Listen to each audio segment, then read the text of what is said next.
Bismillah ar-Rahman ar-Rahim. Today we are going to talk about decision analysis, and let's see what we have.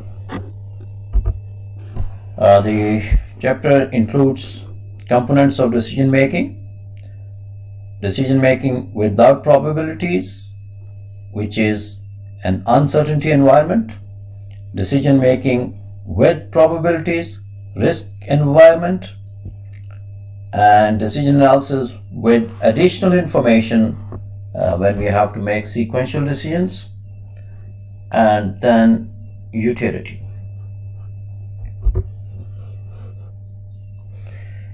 Now, in this chapter, we will relax the certainty assumption, and we will see that there are two categories of decision situations in which the probabilities can be assigned to future occurrences, that is called risk environment, and probabilities that cannot be assigned to future occurrences, that is called uncertainty environment.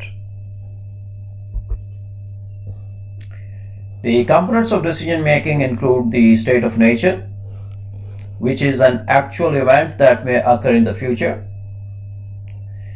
and payoff table. The payoff table is a means of organizing a decision situation, presenting the payoffs from different decisions, giving the various states of nature. Payoffs are profits. So we organize this in a table called payoff table, and we put the decisions or alternatives, and then we have states of nature, maybe A and B. State of nature could be a favorable market, an unfavorable market, etc. And the payoffs, if we make decision 1, the payoff is this much, 1A, and if we make decision 2, the payoff under state of nature A is payoff 2A, etc. So we will see the problem. Here we have a decision making situation, and we will see first the models of uncertainty model, in which the future occurrences states probabilities are not known. So means that state of nature probability is unknown. And we have three decisions, or three alternatives are there. These alternatives is that we can invest in apartment building, or we can invest in office building, or in warehouse. And as I said, that first we will talk about the uncertainty situation.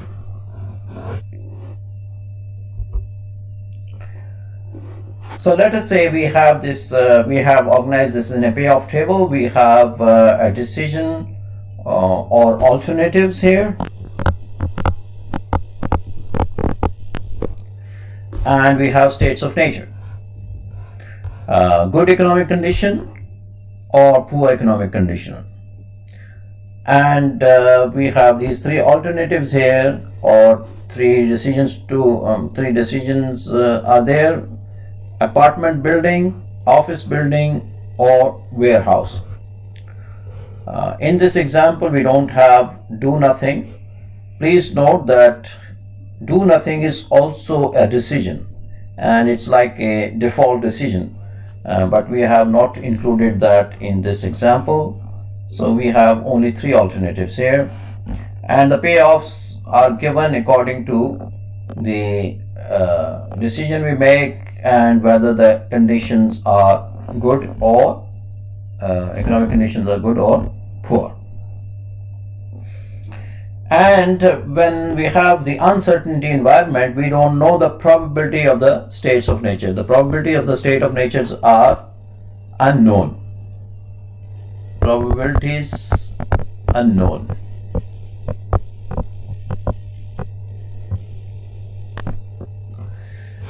And we have these decision making criteria in uncertainty environment. We have maximax, we have maximin, equal likelihood, Hurwitz, and minimax regret. So I will now move to OneNote to see this different criteria, and we will come back to these slides later on. Okay, so we are in OneNote, and I will draw this the decisions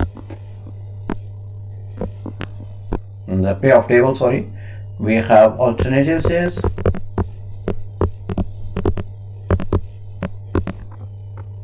And we have states of nature. I will call them favorable market and unfavorable market. Good economic condition or poor economic condition, whatever we like to say. And we have three alternatives. These are we can invest in apartment building, we can invest in office, or we can invest in warehouse. The payoffs are 50,000 if we invest in apartment building and the market is favorable, and 30,000 if unfavorable market. Similarly, if we invest in office, it is 100,000 if favorable market, and we lose 40,000 in unfavorable market. And in warehouse, I think it is 30,000 and 10,000.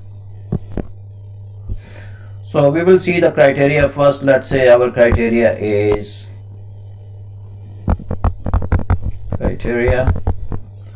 and that is max. This is also, we can say maximax is an optimist criteria. Optimist person will take such decision. Optimist. Okay. Maximax is taking the maximum of the maximum. So we have 50,000 here, maximum here, 100,000 here, and 30,000 here. As you can see that the maximum of the maximum is 100,000. So the optimist will take the decision that he will invest in office. So if I may write this criteria like here, criteria maximax, and the decision is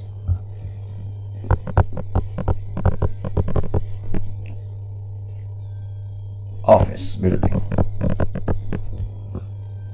Okay.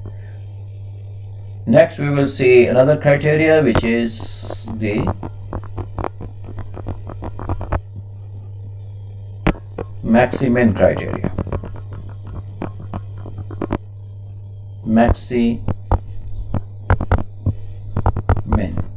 Maximin criteria is a pessimist criteria. Pessimist person will take decision according to maximin, taking the maximum of the minimum. So he will believe that the market is going to be unfavorable, and in that case, the in apartment building, the minimum payoff is 30,000. Here we lose 40,000, and here it is 10,000. So the maximum, according to maximin criteria, taking the maximum of the minimum, the pessimist will make a decision about investing in apartment building. So we have maximin here, and he will invest in apartments. The next criteria is, let's say, equal likelihood criteria.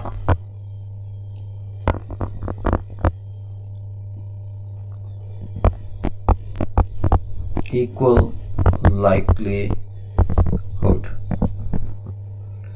and equal likelihood is just assuming that there is equal chance of having favorable market or unfavorable market, so the person can take an average of that. We can take the average of these payoffs, 40,000 here. Here we have 60 divided by 2 is 30,000 here, and here it is 40 divided by 2 is 20,000 here.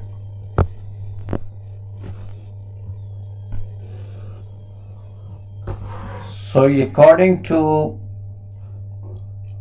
equal likelihood criteria, again we have maximum here is apartment building, so we can say that equal likelihood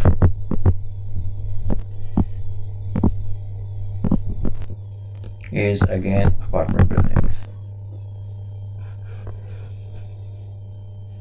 All right.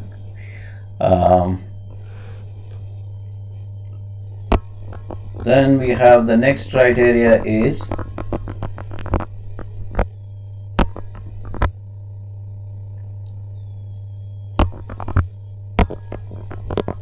Hurwitz criteria.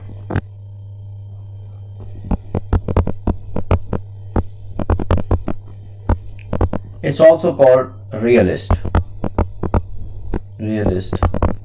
criteria.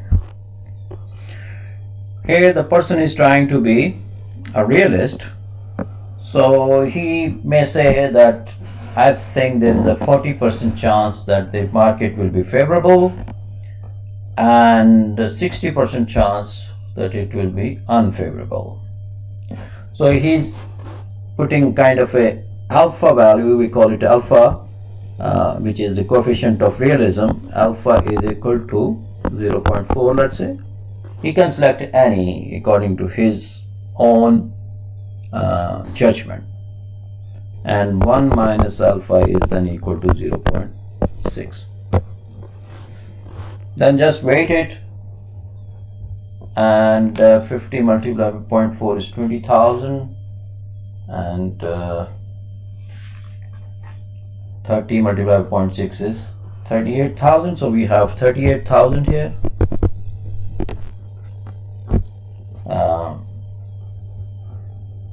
Here we have 16,000.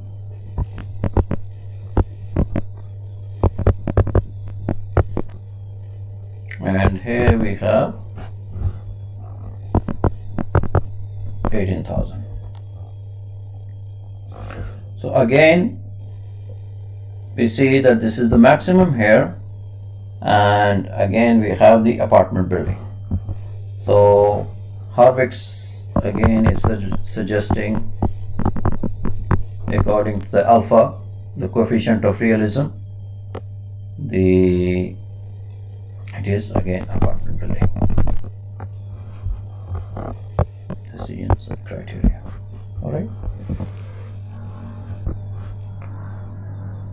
The next criteria, the last one we are going to discuss in this environment, and remember that this is an environment in which the probabilities are unknown. The probabilities given by Hurwitz or realist is by his own judgment. It is not coming from some statistics. All right, the next criteria is called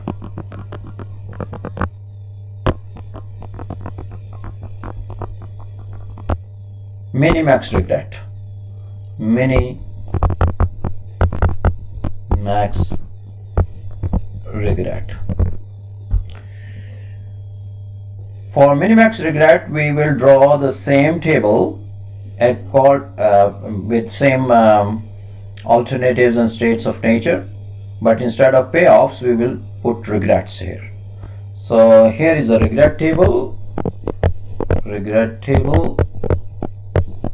also called opportunity loss table.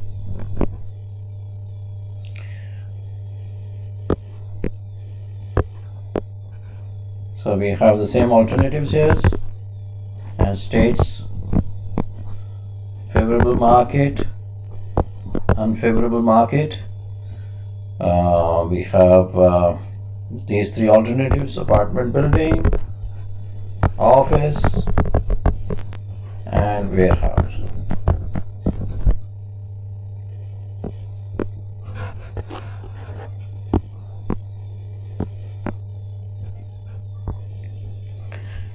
So in the we see the above the regret table. In order to make the regret table or opportunity loss table, we will see what is the maximum payoff in favorable market. Under the favorable market, we see that the maximum payoff is 100,000. This means that if you invest in office building and the market is favorable, then there is no regret because this is the maximum payoff. So what we do is we put 0 under office because there is a 0 regret here or 0 opportunity lost. And if we invest in the apartment building, the opportunity loss or regret will be of 50,000, which is actually 100,000 minus 50,000, and that is 50,000. And if the market is favorable and we have invested in warehouse, then the regret will be 70,000 because we will get only 30,000, and we will say, oh, I wish we would have invested in office building, and in that way we would have made 70,000 more. So this is 70,000 is the opportunity loss. In the same way, we will do the column of this unfavorable market. We have the maximum payoff in this column is 30,000. So if unfavorable market occur and we have invested in apartment buildings, then the opportunity loss is 0. And if we invest in office, then the opportunity loss will be 30 minus 40,000, which becomes 70,000. And if we invested in warehouse and the unfavorable market occurs, then 30 minus 10 is 20,000 opportunity loss. So here we get the maximum regret. The maximum regret here we get is 50,000 here in the apartment. The maximum regret in office is 70,000, and the maximum regret in warehouse is 70,000 again. And as you know that we are going to minimize the maximum regret, minimax regret, it's called minimax regret, then the minimum regret over here is minimum of the maximum regret is apartment building, 50,000. So we say that minimax regret, we just fill this up, 50,000 here, 70,000 here, and 70,000 here, and we take the minimum, and that is apartment building. So we say minimax regret again. Our decision is about apartment buildings.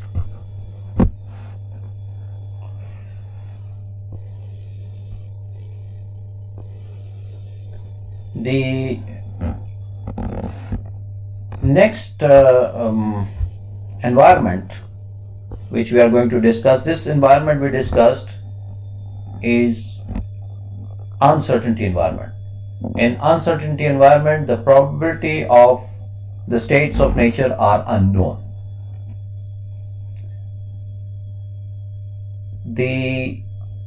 And we have discussed in this 5 different criteria: maximax, maximin, equal likelihood criteria, Harvick's, the realist one, and minimax neglect.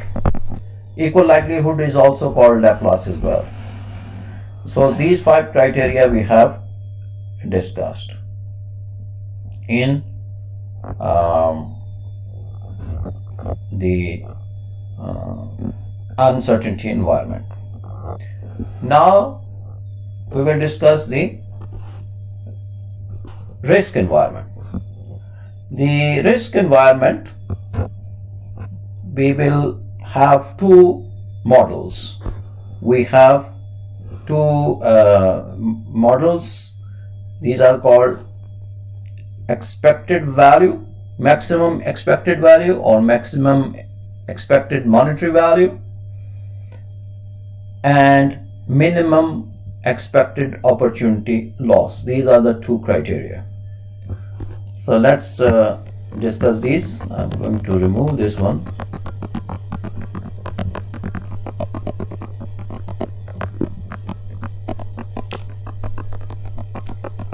And remove this also here.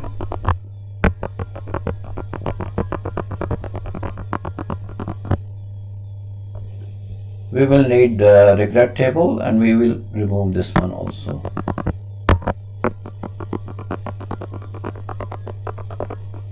Okay.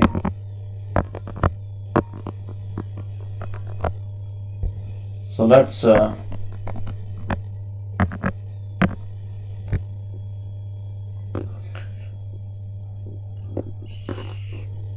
maximum expected value criteria, or expected monetary value. Sometimes some books write EMV or EV, expected value, doesn't really matter.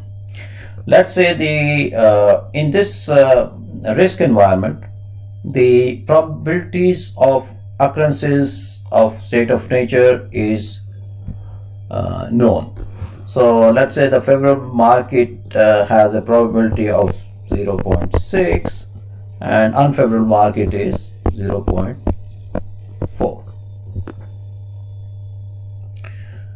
Then the maximum EMV will be 50 multiplied by 0.6 is 30, and 30 multiplied by 0.4 is 12. So 30 plus 12 is 42,000. And similarly, we can find the expected value here: 100,000 multiplied by 0.6 minus 40,000 multiplied by 0.4, and what we get is 44,000. And the last one, 30,000 multiplied by 0.6 plus 10,000 multiplied by 4.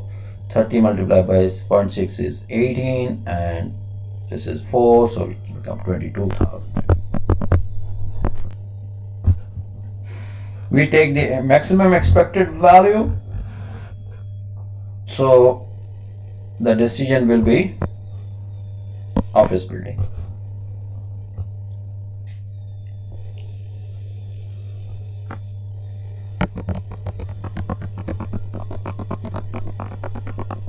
Okay. Expected value, decision, criteria.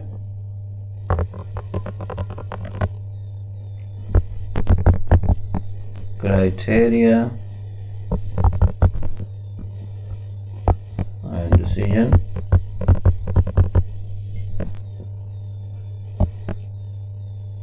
Criteria is maximum expected value, and the decision is office building. The other criteria in the risk environment is called minimum EOL, minimum expected opportunity loss.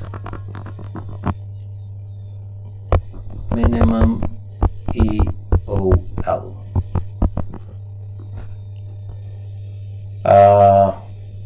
So opportunity loss table is already there. We just put the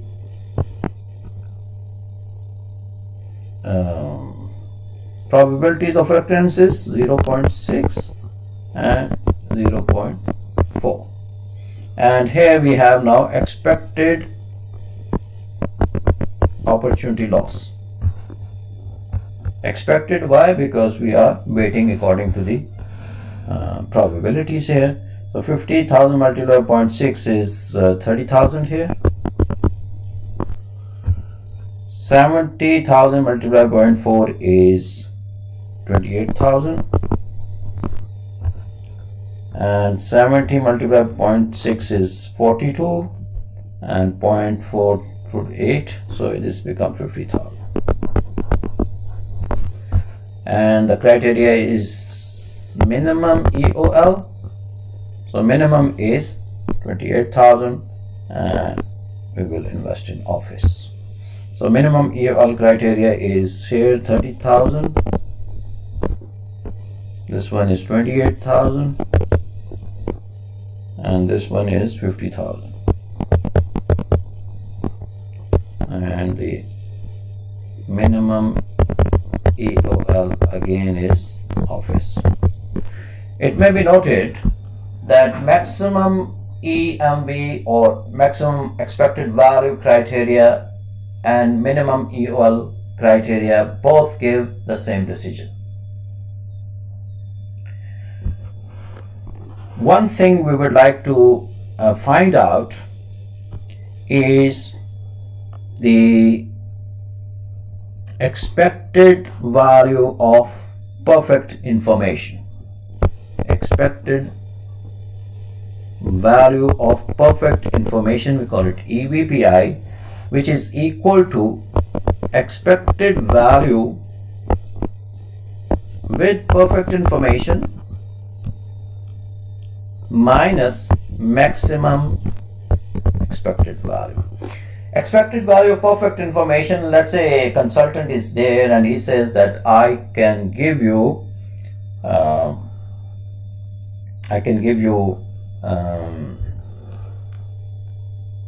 perfect information that whether the market will be favorable for your investment or unfavorable. Now, she may say that I will charge you $20,000. Should we get this information? That maximum willingness to pay is called the expected value of perfect information. That how much maximum we can pay for getting this perfect information. And this EVPI, expected value of perfect information, is equal to expected value with perfect information minus maximum EMV. Remember that maximum EMV we found maximum EMV or expected EV, expected value was $44,000. Right? Now expected value with perfect information is found. Expected value with perfect information is equal to, as if we know that, let's say that in the favorable market the best alternative is office building where we get 100,000. So expected value with perfect information in under favorable market is 100,000, and we weighted by according to its probability 0.6, and the best alternative under unfavorable market is apartment building. So we weight it according to that. So plus 30,000 multiplied by 0.4. What we get is 60 plus 12 is $72,000. So EVPI, expected value of perfect information, is then equal to $72,000 minus $44,000, which is equal to $28,000. Please note that EVPI is always equal to minimum EOL value. Expected value of perfect information is always equal to minimum EOL. We will stop it here, take a break, and then we will continue.